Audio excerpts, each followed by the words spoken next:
नमस्कार आप सभी को।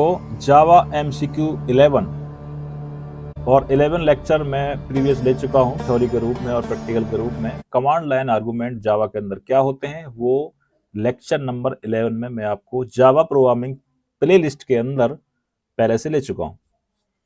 उसी का असाइनमेंट आपके सामने। Question number first, command line argument in Java are pass to the program through the this.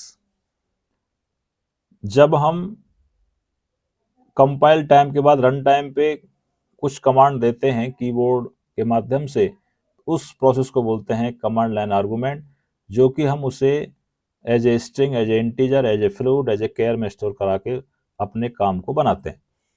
सो यहाँ पे पूछता है कि मेन पैरामीटर इसका आंसर आने वाला है यहाँ पे, ठीक है, तो पास होता है मेन के अंदर से, ठीक है।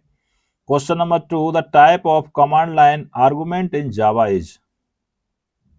बाय डिफॉल्ट की बात करें, जब हम कमांड लाइन से कोई वैल्यू को इंसर्ट कराने का प्रयास करते हैं, उसे कमांड लाइन पे ही एक्सेस कराते हैं, तो वो साथियों बाय डिफॉल्ट स्ट्रिंग होता है। क्या होता है? String.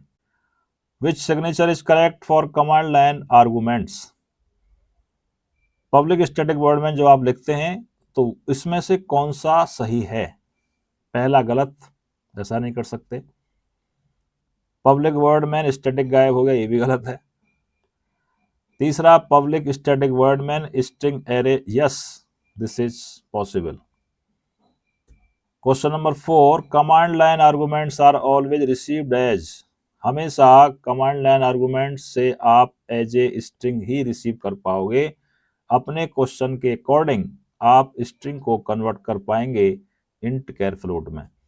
Question number 5, to run a Java program with assignment with arguments the syntax is.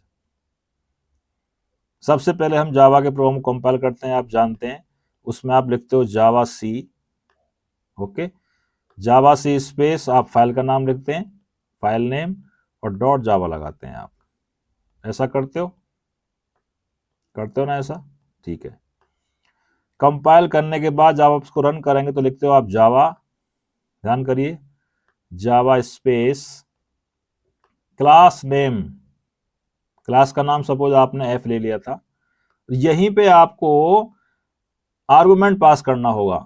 तो अब आप चेक करिए इसमें से कौन सा आंसर होगा। देखिए, पहला तो हो ही नहीं सकता क्योंकि स्टार्टिंग गलत हो गई। दूसरा है जावा सी, इससे जावा सी नहीं करेंगे क्योंकि आप कंपाइल टाइम पे नहीं देंगे आर्गुमेंट, रन टाइम पे देते हैं हमेशा, ये भी नहीं होगा।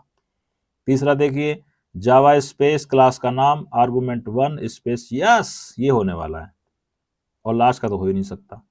सो answer is C over here. Multiple choice question से पहले मैं आपको रिक्वेस्ट करूंगा कि आप lecture number 11 Java programming playlist के अंदर जाके देखें, तब आपको ये सारे के सारे क्वेश्चन के आंसर आप खुद से मिल जाएंगे। Question number 6, command line arguments can be converted to integers using. देखिए, जब आपने कमांड लाइन में सपोज 4 लिखा, कैसे लिखेंगे आप? ऐसे लिखेंगे ना, जावा स्पेस, सपोज आपने फाइल का नाम एफ लिया, क्लास का नाम एफ है, यहां से आपने पास किया 2 और 3, मान लीजिए 2 नंबर का सम करना है हमें, ठीक है। तो ये जो पहला वाला 2 है, ये क्या इंटीजर है? ये भी इंटीजर है। बट कमांड लाइन आर्गुमेंट क्या बोलता है भाई, जो भी आप एंटर कराएंगे उसको मैं एज ए स्ट्रिंग लूंगा। तो स्ट्रिंग को इंटीजर में कन्वर्ट करने के लिए एक इंटीजर नाम की क्लास होती है जो आपके सामने है, INTGR डॉट लगाएंगे, पार्स इंट से आप इसको इंट में कन्वर्ट करेंगे, और जो आर्गुमेंट आपका बैठा हुआ है किसके अंदर, वो आर्गुमेंट आपका बैठा रहता है ARGS 0 के अंदर। बात समझ में आ रही है?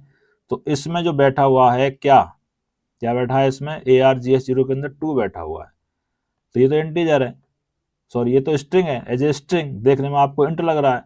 तो इसको कन्वर्ट करने के लिए पार्ट्स इंट नाम का मेथड होता है, फ्लोट में कन्वर्ट करने के लिए पार्ट्स फ्लोट होता है, ठीक है। इसका आंसर आएगा ए। चलिए, question number 7, which of the following is valid. कौन सा सही है?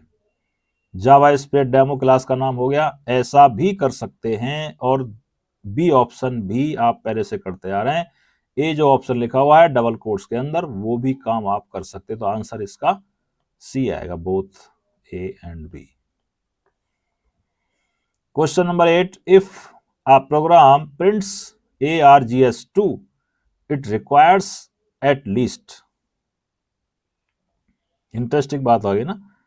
देखिए हमेशा स्टार्टिंग एरे की 0 से होती है, सो args में जब आप कमांड लाइन आर्गुमेंट यहाँ से भेजेंगे कोई भी एलिमेंट, तो जो 0 में स्टोर कराओगे तो पहली बात, फिर 1 में स्टोर कराओगे दूसरी बात, फिर आप कराएंगे स्टोर 3 में यानी कि 2 में।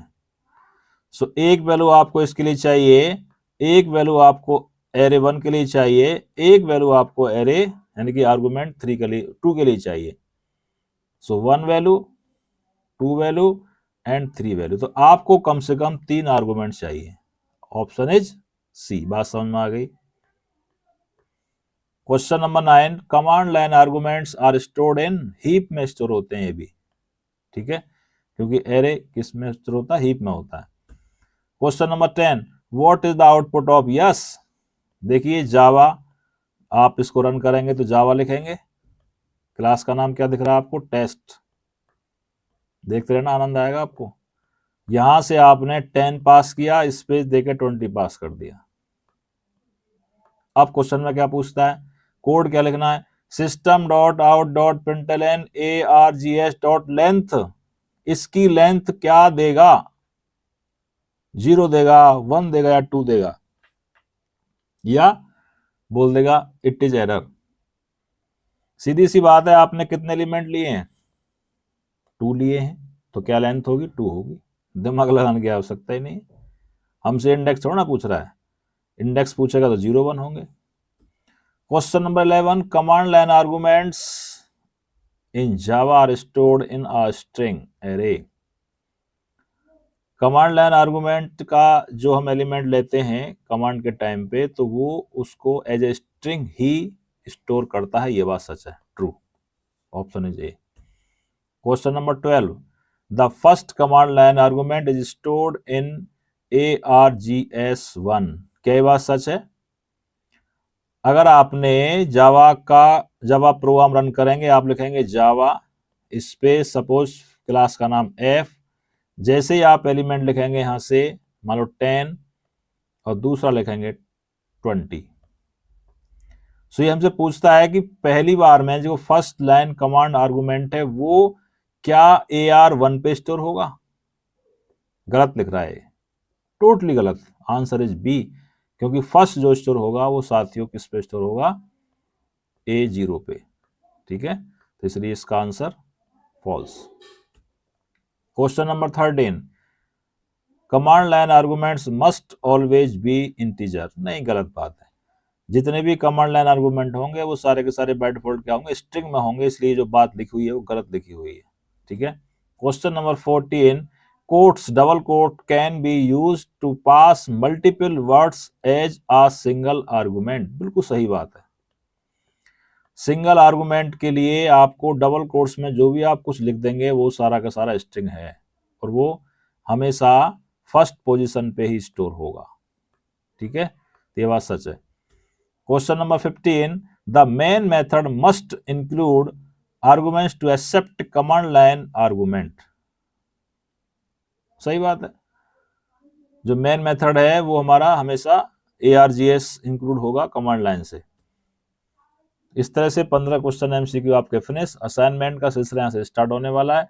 5 मैं आपको प्रोग्राम देने वाला हूँ, ध्यान से देखेंगे, नोट करेंगे, इनका सॉल्यूशन खुद से आप करेंगे, यूट्यूब से हेल्प ना लें, जो समझ में ना आए आप मुझसे पूछ सकते हैं।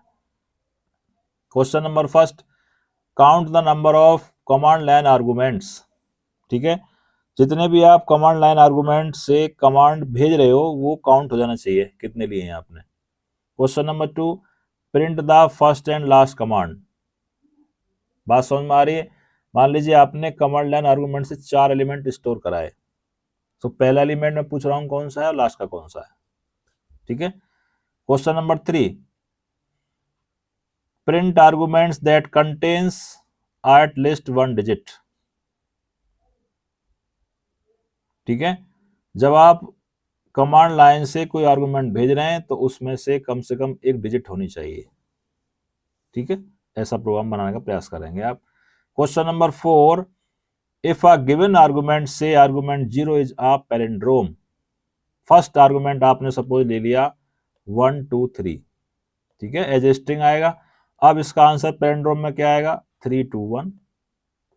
क्या ये एक समान है? पैलिंड्रोम का मतलब होता है उल्टा सीधा एक समान। जो आपने इंटीजर में नंबर्स लिया है या कैर में लिया, स्ट्रिंग में लिया है, उसका उल्टा करें तो सेम आना चाहिए। जैसे 1 2 1, 1 2 1 का जब आप रिवर्स करेंगे तो क्या आएगा? 1 2 1 ही आएगा। ठीक है, तो क्वेश्चन आपको समझ में आया कैसे बनाना है? जब भी आप कमांड लाइन से कोई एक वहां से पास कराएंगे, कोई एक ही पास कराएंगे, तो आपको बताना है उसकी पोजीशन 0 पे होगी, तो जो आपने नंबर लिया है वो पैलिंड्रोम है या नहीं है। लॉजिक लगाना पड़ेगा, ध्यान रखना। Question number 5, print only those arguments which start with the vowels. अगर आपने कीबोर्ड से 2 प्रेस किया तो पूछ रहा है आपसे क्या ये वोवेल्स है? बिल्कुल भी नहीं है। अगर आपने ए प्रेस किया तो यस दिस इज वोवल। ऐसा प्रोग्राम आपको बनाना है। आगे क्वेश्चन आपको मिलने वाले हैं ट्रू एंड फॉल्स के रूप में। Command line arguments in Java are stored in string और नॉट। जो सामने आपके क्वेश्चंस लिखे हुए हैं ये ट्रू हैं या फॉल्स हैं। इस तरह क्वेश्चंस को करने से आपका फंडा क्लियर होंगे, जो बेसिक फंडा होते हैं जिनको हम अक्सर ध्यान नहीं देते हैं। ऐसा क्वेश्चन करने से ये आपको लाभ मिलने वाला है। सो कमांड लाइन आर्गुमेंट्स इन जावा के इस सिलसिले को यहीं पे फिनिश करते हैं। हाँ मेरा ये प्यार के, फिर मिलेंगे चलते चलते, फिर मिलेंगे चलते चलते। खुश रहिए, मस्त रहिए, स्वस्थ रहिए। जय हिंद, जय भारत।